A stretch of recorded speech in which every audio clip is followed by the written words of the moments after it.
fracking to pardoning January 6 participants to restoring his travel ban to sanctioning Iran. Oof. And the list, it just gets longer and goes on. Now, there are two people familiar with the plans who also tell NBC News that Trump is preparing on day one to overturn specific policies put in place by Biden, and that he also plans to end travel reimbursement for military members seeking abortion care, as well as restricting transgender service members' access to gender-affirming care. As a Trump campaign official told NBC News, Trump is going to enact these changes at a pace, quote, like nothing you've seen in history. I don't think that all of us are taking all of that the way the official may have meant it. Now, the question becomes, will Donald Trump succeed in getting all of this done on day one? And the answer is probably not. But strap up, folks. This is likely going to be an easier road for the former and soon-to-be president. He has experience in office now. He also has a Republican majority in both chambers of Congress. And more importantly, he's got think tanks, including the America First Policy Institute. And they have been reportedly spending years crafting policies for Trump to put in place upon his return. And those policies include drafting proposed executive orders. Now, two people close to Trump's team have told NBC News that the transition is, quote unquote, sorting through scores of these proposed orders. Joining me now to talk about all of this is Jonathan Alter, who is a contributing opinion writer for the New York Times and an MSNBC contributor, as well as a presidential historian. He is the author of multiple books, including American Reckoning, as well as my friend Hugo Lowell, who is a senior political correspondent with The Guardian and host of the podcast Highly Conflicted with Hugo Lowell. Hugo, I'll start with you. These are a dozen plus day one promises. Which of these can Donald Trump actually do? And from your sort of conversations and sources, what's the most important?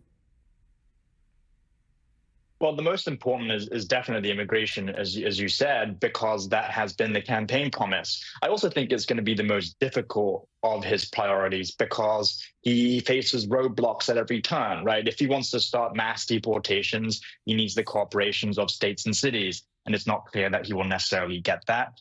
He will also run into the courts, and he's going to run into judges who are not necessarily so favorable to him, as we saw in kind of the first administration when they bungled the initial Muslim ban, didn't get Office of Legal Counsel sign off at the Department of Justice, and then the whole thing kind of cratered. But I think beyond that, the president does have a lot of power, especially when it's going to be interpreted by Republican-leaning, a Republican-leaning Supreme Court, a Republican-leaning DOJ, and Trump's own White House counsels, who all take this idea of a unitary executive power to basically mean Trump has free reign over a lot of areas, whether it's foreign policy, whether it's DOJ, national security, treaties. The Supreme Court has said that presidents can unilaterally pull the country out of treaties like NATO, NAFTA. He's talked about wanting to renegotiate. So I think there are a lot of stuff that he can do by executive order, and I think you're going to see that on day one. People are talking about the idea that this presidency may look unlike anything we've seen before in history. And Jonathan, what I'm wondering is, what do the success metrics look like for a successful Donald Trump part two? Are we looking at something that can be judged just by the economy or just by his promises? And how do you think history is going to judge that in context, given that he's put so many different goals out there? Well, I think you have to distinguish between history, which is the long view, and journalism, which is the short and middle term view. And in the short and middle term, I think he'll be held to account for a whole series of campaign promises. And if he is not successful in lowering prices, as he promised he would do, and if actually his tariffs and other policies contribute to renewed inflation, he will be judged very harshly on that. But remember, he's not a candidate for re-election. He becomes a lame duck on January 20th. And I know people talk about him, getting around the 22nd Amendment and being in office forever. That's not going to happen.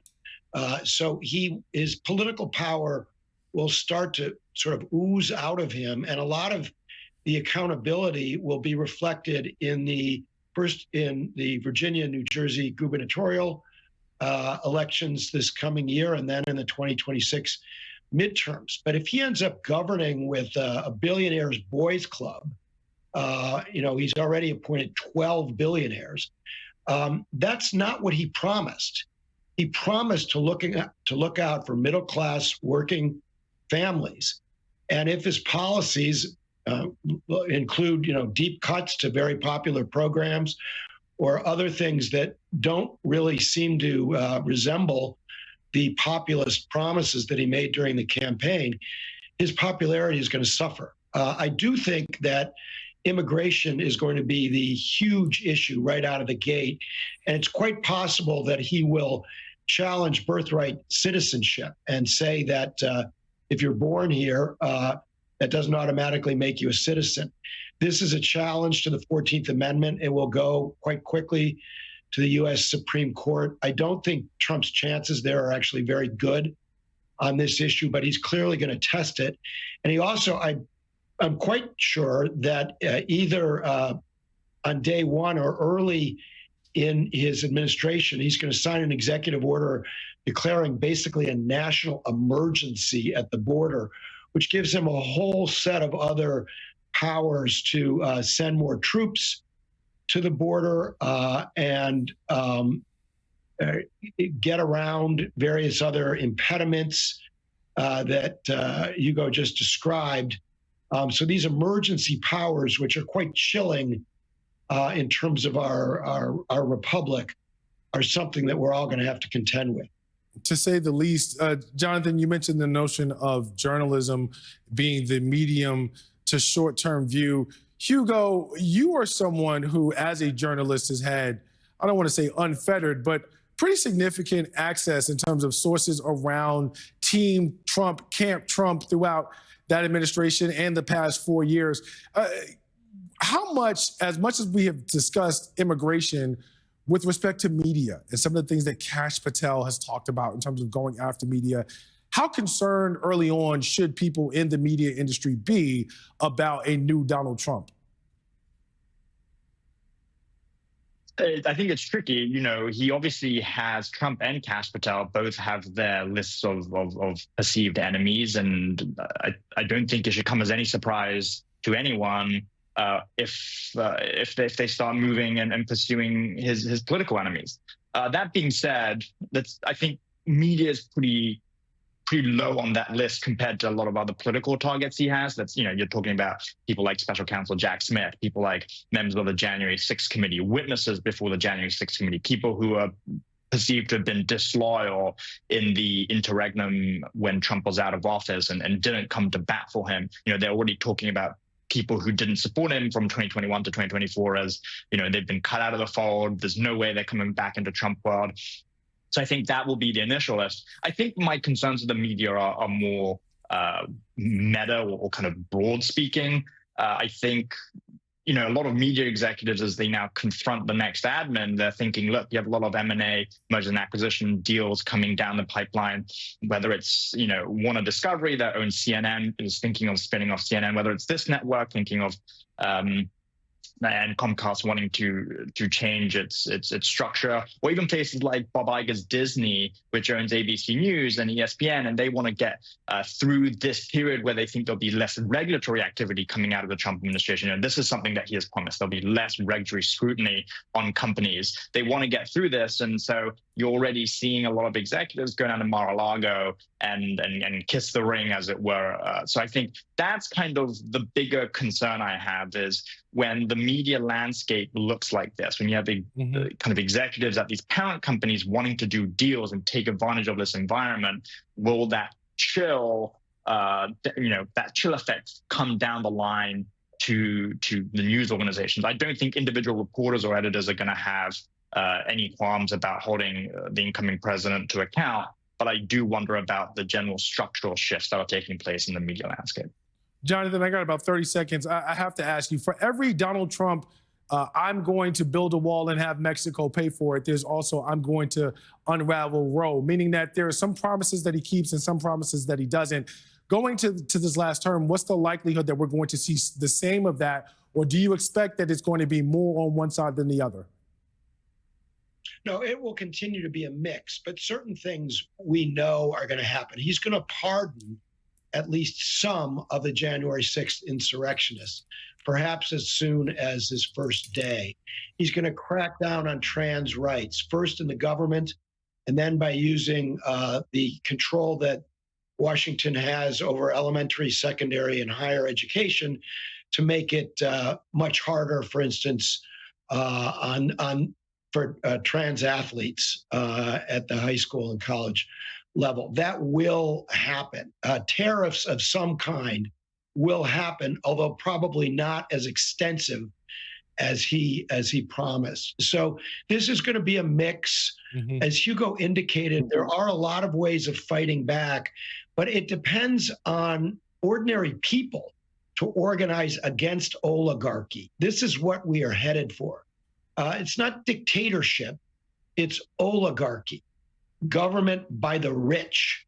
And we need to get a sense in the days ahead of whether Democrats, independents, and even some anti-Trump Republicans are willing to organize against this. This doesn't mean like massive resistance. You have to pick your battles. Yeah. But Democrats have a lot of tools available to them, and it's on. This is going to be a struggle between his critics and the administration for the next 4 years. Jonathan Alter and Hugo Lowell, thank you both for being here.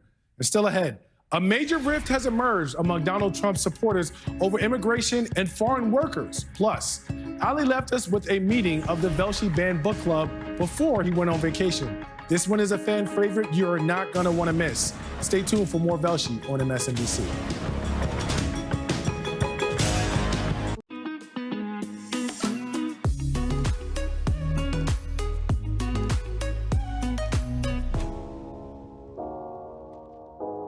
The way I describe it is I want to create the most personalized and immersive journey for our customers from the time they think about traveling to the very next time they think about traveling and all things in between. The day of travel, your in-airport and in-flight experience, your post-flight experience, and quite frankly, non-traveling. But it's that idea that I'm going to create something that is complementary and enhancing to your trip and do it in a very personalized manner. Our model is based on the traveler, their journey, the experience. Not just a very vanilla spread of here's our flight fare and here's a sale on whatever. Rather, it is meant to be personalized to say, we know that these are your preferences and we want to show you opportunities that complement those preferences. And it creates convenience, and that's the important piece.